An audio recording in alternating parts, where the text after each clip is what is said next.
Siz inson bo'lib yashashni xohlaysizmi? Bu kitobni o'qigandan keyin siz inson bo'lib yashashni boshlaysiz. Bilaman, bu juda ham og'ir gap. Ya'ni siz o'ylashingiz mumkin, hozir inson emasmanmi deb. Siz insondek yashayapsizmi yoki robotdek yashayapsizmi? Buni o'zingiz anglab yetishingiz kerak. Va buni anglab yetishingiz uchun sizga bu kitob yordam beradi. Bu kitob Death of Ivan Illich, ya'ni Ivan Illichning o'limi kitobi. Lev Tolstoy tomonidan yozilgan. Bu kitob nima uchun bunchalik muhim?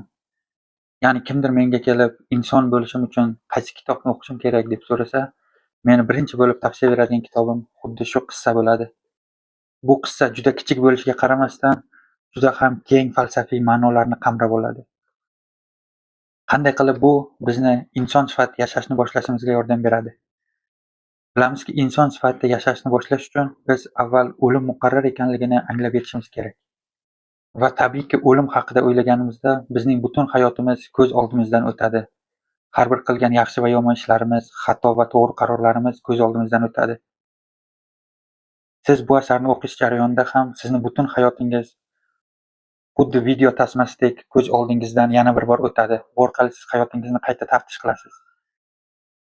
Va hayotingizni taftish qilish jarayonida siz qilgan qarorlaringiz va boshqa barcha harakatlaringizni qaytadan ko'rib chiqasiz va natijada siz shu vaqtgacha insondek yashadingizmi yoki robotdek yashadingizmi, buni anglab yetasiz.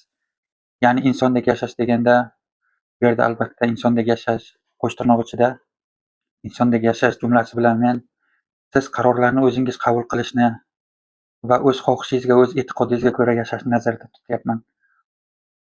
Robotdek yashash deganda esa siz atrofingizdagilar, o'sha jamiyat qanday yashagan bo'lsa, o'sha jamiyatga ergashib yashash. Ya'ni jamiyatga ko'rkorona ergashish. Shunday qilib bu qissani o'qishingizni tavsiya etaman. Bu qissa sizni yangi bir odamga aylantiradi, sizni insonga aylantiradi. Agar shu vaqtgacha inson bo'lmagan bo'lsangiz. Videoga like bosishni unutmang. Salomat bo'ling.